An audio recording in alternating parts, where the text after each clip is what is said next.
sitting here in my home office. Like many of you, this year has been unusual.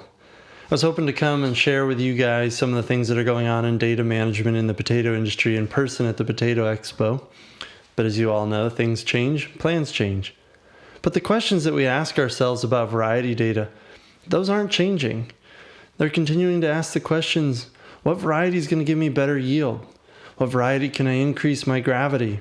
Can I find a variety that's disease resistant so that I can be more efficient and more sustainable? Join us over the next few minutes as we interview a couple experts from the industry and we talk about answering some of these questions and how we're solving some of these problems through the use of a variety selection tool called Medius.re. Over 15 years ago, I joined the potato industry, where my primary focus originally was on supply chain management, focused on trying to provide efficiencies in contract management, quality management, and transportation logistics. But as I got to know the industry more and as I got to talk to experts within the industry, I learned that there was a serious problem with data management as it related to variety selection. After having these conversations with these data experts within the potato industry, in 2015, we released our variety data management tool, which is now known as Medius.re. The RE stands for research. One of the things that is important to us here at Medius is actually in our name. Medius is the Latin word for middle. And as a result of that, it is our goal to try to make sure that we're developing tools that bring people together, that bring data together, that provide opportunity for collaboration and provide opportunity for data to be unified and brought together from many different sources that are going to benefit each and every industry that we're involved in and allow growers and processors and seed growers and distributors to be able to make better decisions about what varieties they're going to select for the coming year. Over the course of the next 30 minutes, we're going to talk to a few different data experts within the industry. First, we're going to talk with Scott Penske from CSS Farms, an agronomist in Dalhart, Texas. Then we're going to talk with Chris Long, who is a potato specialist for Michigan State University. And last, we'll go out to Washington State to talk with Chris Voigt, who is the executive director of the Washington State Potato Commission. I want to thank each of these guys for taking time to be a part of this panel discussion, and we hope that it's a benefit to you as you participate with us. Responsibilities at CSS Farms. I'm an agronomist. That's my official capacity right now. And I'm actually currently transitioning, which is why Medius Ag has been so nice and something I'll be involved a lot more in moving forward. I'm transitioning to an ag data engineer position within CSS. So sort of data collection processes and to some degree reporting, and maybe even on in a future state we would have some kind of data-driven modeling combined within that role. So yeah, I think Medius Ag is obviously fitting in really nice personally for my role that I'm currently in and also one that I'm transitioning to. Sure, yeah. So how much of my job is dedicated to data? It's quite a bit right now, especially we call it winter farming. You know, obviously that winter farming role is a lot more data intensive as we're going through review processes and looking at the data that we collected during the growing season. So yeah, my ties to data are they're pretty strong, especially this time of year. Yeah, so some of the data that we're collecting and then how we're using it to make decisions, the big three would be solids, yield, and off-the-field fry quality. In addition, we take storage samples periodically throughout the year. So, those four factors, especially in terms of variety, selection is probably more a breeding term, but in our cases, we can at least pinpoint varieties that we would like to kind of go after and chase. It's a huge component to what we do for at least research and development purposes across farms. Yeah, so specific to Medius Ag, what we're, at large being CSS and then myself personally, probably the tool I'm utilizing the most and I find most beneficial is the Analyze tool. Um, that again allows us to kind of do a quick look at those big three or four variables I spoke about, and it allows us to do it and display that information in a really quick fashion. So the potato. I guess part of the question too was in kind of my role just coming into the potato industry. What's most beneficial? I guess it's just having access to that data. It's not something I've explored fully, just in terms of the research projects that we've had on farms. And we like to look at varieties that way anyways, what perform best on farm or in a comparable area. But yeah, I mean, personally, this has solved, especially in our off season, when you get the email of, hey, what varieties perform best? You send them a screenshot. It's generated super easy. It's a PNG file or JPEG. I don't remember how it comes out, but you can easily share it. You can easily manipulate it. I mean, one thing that's, I guess, nice building off of that is building off of that concept of being able to share stuff easily. Operating in Excel has its benefits, but as soon as you change a chart type, you have to reformat axes and everything else. So that's one thing I really like about Medius. The axes are set; they're tied to that information. You can change them easy. Everyone has access to that. Spreadsheets in a SharePoint are good, but once you make those changes, they're fixed, and it involves a lot of effort, I guess, to make those chart title changes or axes title changes. And Medius has been super convenient to share that information. But again, during the off season, when you get the same email from 4 different people, you can attach the JPEG if you want it in figure format or PNG file, in figure format or table format, and send it to those 4 people, and it's done. It's not a time intensive thing. Yeah, I'd like to be able to answer that question of what could Medius Ag provide that would be a lot more beneficial for CSS or the industry at large. I'd like to be able to answer it in a more complete fashion, but I guess I'll say, just generally speaking, kind of this data-driven modeling or machine learning or artificial intelligence, whatever the term is, if those tools were more user-friendly. I know one good thing, and I don't have as much experience, but I know one good tool that exists in Medius Ag is R, and different R packages can be pulled in, which is a nice feature. I'm taking an online course, so I hope to get to that point where I can incorporate more of those features. But I guess that would be a really useful tool. I guess kind of helping with forecasting or future predictions of how a variety that maybe hasn't even been grown on a farm could perform in a certain area. And I know there's some weather features that could be tied into some of that data-driven modeling, and there's a lot that exists in Medius. That would be the biggest opportunity I could think of that would be really beneficial for us.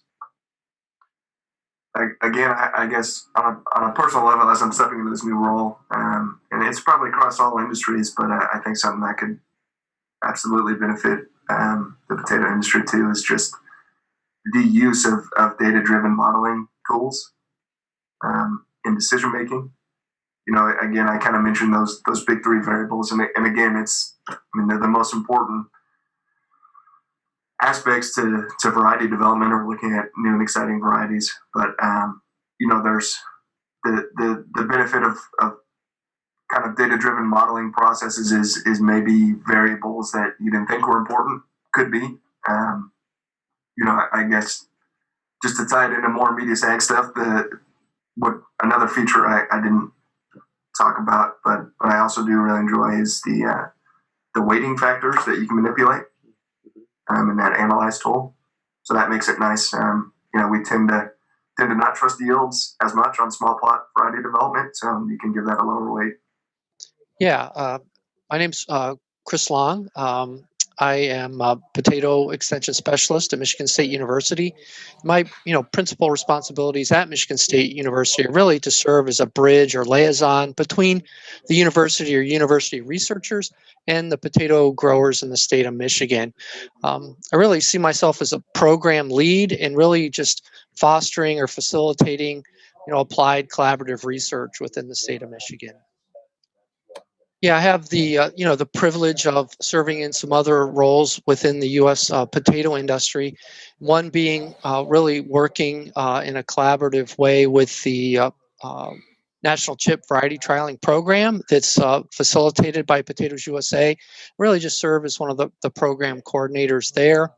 Also, I serve as a technical advisor to Snack International, a global trade organization that supports the snack industry globally. And then I have the opportunity to just be an ex officio member with the Michigan Seed Potato Association. Yeah, I think, similar to potato growers throughout the country, right? My role has its seasonal trends, right? Through the planting and harvest season, very focused on conducting that applied collaborative research. But then as we approach those, winter months, those meeting months, the November to March timeframe, really spend a large part of my time preparing for and giving presentations to really deliver that information out to the industry. So I'd say I spend a significant amount of time actually trying to assimilate information into an applied or tangible, in a tangible way that's formatted for, real simple uptake by our industry. So comparing and contrasting information, right, and trying to deliver information in a concise and pointed manner, I think is always a challenge. So I'm going to kind of wrestle through this question here a little bit, Brad. So, it seems like I spend as much time as ever reviewing a data, but I would say my ability to interpret variety information over time and space is really greatly improved, right?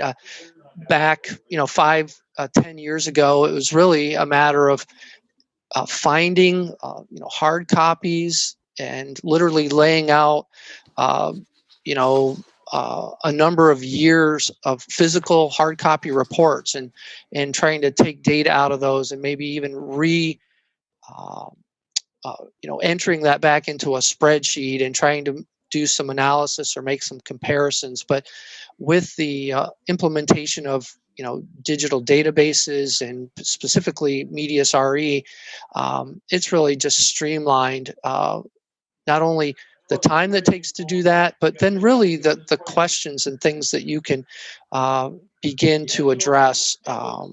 So yeah, it's definitely enhanced my ability to interpret data and then provide that back out to the industry. So I think there's a real efficiency to Brad that's been gleaned by using Medius RE or just digital databases in general.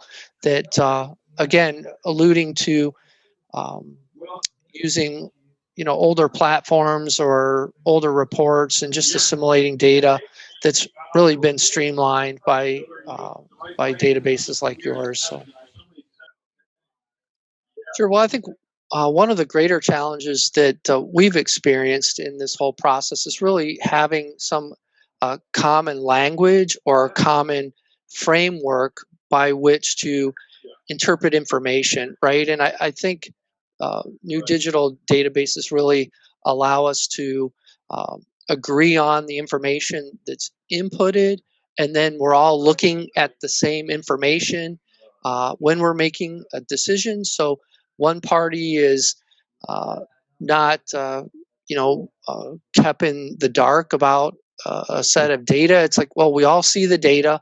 We've all agreed on the metrics that we're going to evaluate that data by, or even what data is put in. We've all, agreed across really the breeder community, the grower community, and the processing community. So I think allowing us to all be on the same page really then gives us um, just a confidence in the information, and then um, really allows us to be unified in the decisions then that are made from that data set. So I think in a broader sense, we can begin to ask, bigger questions, right? How is data influenced by geographic location or environment? Mm-hmm. And really look in a broader sense versus, I would just be so focused on maybe performance in my geographic location. But with these databases and then the ease of accessing that information and making comparisons across the country, just gives me a much broader perspective on a variety's performance. So I think your question 5, it was about prior to the adoption of these new data management Mm-hmm. tools, how did you share vital information? And um, it was cumbersome, right? In trying to synthesize information because of, it was typically in an Excel or some statistical software. And, you try to really get that into a PowerPoint or some sort of hard copy presentation to a grower. But um, just the digital tool or Medius has really allowed me to more easily synthesize information. It provides means of making, I think, very practical comparisons that are then easily input into a presentation format. So it's really just streamlined the process for me.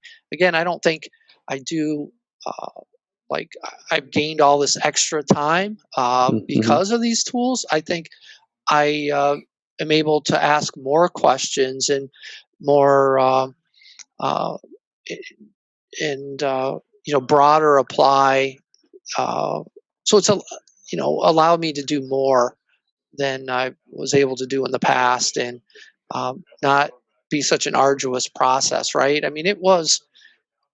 I mean, and I remember back in 10 years ago in snack data, right, and trying to compare national snack data, and just the effort it really took to compile that data and how streamlined that is. But um, I don't think we spend any less time looking at the data than we ever did, but we can get to more efficient conclusions. And Mm-hmm. yeah, I think it's been a real asset. So. So my experience in the potato industry goes back roughly about 25 years. So prior to coming to Washington State Potato Commission, I actually started out with it was called at the time the National Potato Promotion Board, which we know today as Potatoes USA.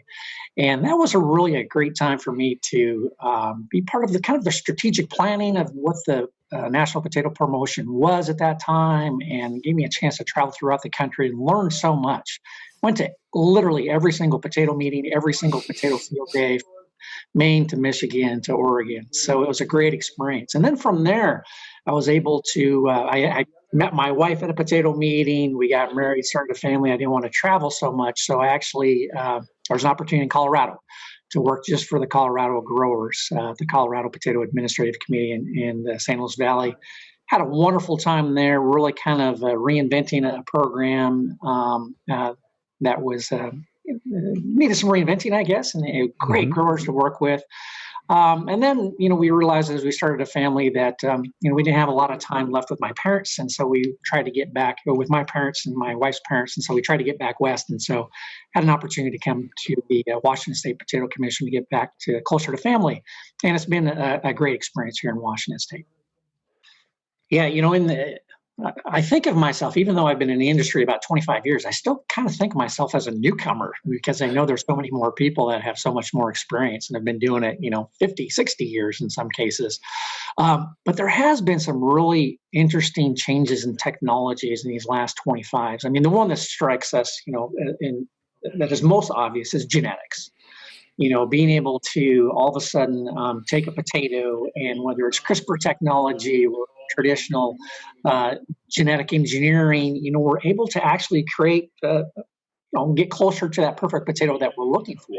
Of course, we in the potato industry, we struggle with consumer acceptance of GMO and genetic engineering for our potatoes, and particularly in Washington State, because, we're so reliant on the export market. We're exporting roughly about 70% of what we grow. So a lot of those genetic tools or genetic engineering tools just really aren't available to us because we don't have that consumer acceptance overseas. And so that's been a challenge. But other things like integrated pest management. It used to be when I got started, people are still spraying on the calendar schedule. Hey, it's Tuesday. That's the day I spray for late blight. Hey, it's a Wednesday. That's the day I got to get out there and spray for aphids. Well, as we learned that, we don't necessarily have to spray, until it's needed. And so we're really starting through research efforts and data collection, we can make much better management decisions. So now, for example, in Washington State, we have a very extensive insect monitoring program. We have traps set up about the entire growing area, looking at when flights of insects are coming in, because you don't necessarily have to spray for those insects if they aren't there. And then we provide all of the integrated pest management tools for the growers, so they have access to all the sticky traps and the delta traps and the pheromones to bring them in. And so not only can we do monitoring on a regional basis, but growers can do field-to-field monitoring. And so that data has become very important in making your management decisions, because I think all of us in ag, we all wake up figuring out, what can I do today or what can I do next year different that'll make me better, that can make me more efficient. And we're learning that data has really become that key. Yeah, one of the great things that have come up in the last decade here is the creation of the National Frozen Processing Trials and the data that's generated from that. Prior to that, let's look at the most popular variety we grow for processing, and that's Russet Burbank, which I think was invented by Luther Burbank back in 1878, something like that. And it's still the potato we're using today. We know, you talk to every grower, and it's like, yeah, I've been growing it for a long time, but I don't like it. It's not the best potato. There's got to be something better out there. And so we're in search of that. What is the next great potato that's going to make the next great French fry? And we're, as growers, we're really interested in, the profitability of a much better potato, maybe one that doesn't necessarily need quite as new inputs. Processors want to become more efficient. And so the database, essentially what we're able to do is to really not wasting money on the breeding program is not the right word I want to use, but it's making it more efficient. So it used to be, we'd have to look at hundreds and hundreds of varieties and, grow them, look at them for 10, 15 years before we kind of pick and choose which one. Now we actually have a database that helps us make that decision much, much sooner, because there's no sense in continuing to invest in a variety if it's a dog, And so we're able to figure out if it's a dog or if it's going to be a show dog, it's going to be really successful much, much quicker by looking at data. And so how the trials work, how the National Frozen Processing Trials work, is we come up with prospective varieties that we think might look good, and then we grow them in multiple regions throughout the states. And then we gather all of that data from the different growing regions, and we're able to slice and dice it. We're able to look specifically at how that variety performed in all the different locations under different circumstances, planting dates, weather conditions, seeing how they perform, all the different soil types, the regional differences that we have. And so it really starts to paint a picture for us. And it gives us some really good data, again, to make good quality decisions on what varieties need to go forward. So instead of wasting another 10 years nurturing a dog to figure out if it's going to be a great French fry, we learn that in really the course of 2, or even 3 years. We get that figured out. So it's really been beneficial for both growers and potato processors. Yeah, so one of the highlights of the year is every year we examine the field trial results. So all those potatoes that are grown in the different regions throughout the U.S., they're shipped to East Grand Forks, North Dakota, and they're literally laid out in crates. And us investors in the program, we can come and look at the different varieties and literally see them, pick them up, touch them, and see how they performed in all the different regions. And that's always been kind of a nice visual observation to conduct that, because we can look on data in the spreadsheet, and ultimately that's kind of what we mostly go off of, because the data is the data, it doesn't lie. But it's still important to be able to visually see that. Well, with COVID this year, we just weren't able to do that. We weren't able to bring that group together and bring them into the shed there in East Grand Forks. So we did it virtually. And it was actually amazing. I mean, we still accomplished what we wanted to do. We were able to still view all the different varieties from all the different states. We had pictures of the crates. We had the data that backed it up. So it worked. It really worked. We had the management system in place to pull that off. So if we didn't have the database with the data as well as the imagery that's associated with that data, all within that management system for our database with Medius, we wouldn't have been able to do that. We would have just really almost had to just written off the entire year. And so it was really nice to be able to have that. So it worked out under these weird circumstances of this pandemic year that we're living in. It was nice to have that tool available because we were still able to do our work and do it well and not have any impact to it. So it worked out great. So, after in the industry for 25 years, I think, what's kind of the future? Where are the opportunities? What kind of technologies do we want to explore? And it's really all going to be about layering data. Right now, so much of our data is like in different boxes or different pots, and they're not really talking to each other. And so now we're kind of at the stage where it's really going to be important to start layering the data, kind of piling it on top of each other and then be able to kind of slice and dice. And you're going to learn so much more, about how to become more efficient, how to grow better potatoes once we can start layering that data and kind of blending it all together. Because if you're looking just at one segment of the data, it's not going to give you the full story. It's not going to talk about this other variable here that was affecting the data that showed up here. And so once we can start layering it, and so that's kind of where we're at. And I think that's where the future is going to be. I think one of the prime examples where we can really improve on is in the breeding program in the even earlier stages than what we're experiencing in the national frozen processing trials. Literally, we are doing these crosses. We're probably producing, 200, 300,000 different genetically different plants. And in a matter of like 5 seconds, we're making a decision of whether that has potential to be the next great potato. It's just strictly off of a walking by, a visual inspection. Well, how can we incorporate data collection into that process? How can we, even afterwards, looking at the current data that we have in the national frozen processing trials and the parentage of those varieties, can we develop what we call predictive modeling? Because like if you're breeding, what is the likelihood of taking this potato, and when you breed them, you're going to get that particular trait you're looking for? Well, the existing data that we have in, let's say, the national frozen processing trials or the chip stock trials will help us with that. We'll learn more about how likely those traits will transfer from parents into the next variety. So we can, even without GMO technology, we'll be able to make better decisions about the likelihood of a success when we're breeding two potatoes together. So again, it's about using the data to get better. And then it's all about that layering of data. So data management is really going to be probably the most exciting thing going forward in agriculture. You have access to the variety selection tool that the panelists were just referring to by going to potatoesusa.medius.re. This will show you data that comes from the National Chip Processing Trials, the Snack Chip Trials, and NextGen Trials. And if you're a part of the National Fry Processing Program, you'll have access to that data as well. So let's go ahead and look at how easy it is to come up with varieties that have performance in both yield, specific gravity, and have a low defect percentage. So I'm going to jump in here to the Snack Chip Trials, and I'm going to look at analytics. And I've already selected these three data fields: specific gravity, percent number one yield, and defect internal. And as you can see, I have my values available to me here for each of the varieties that were in the 2020 trial.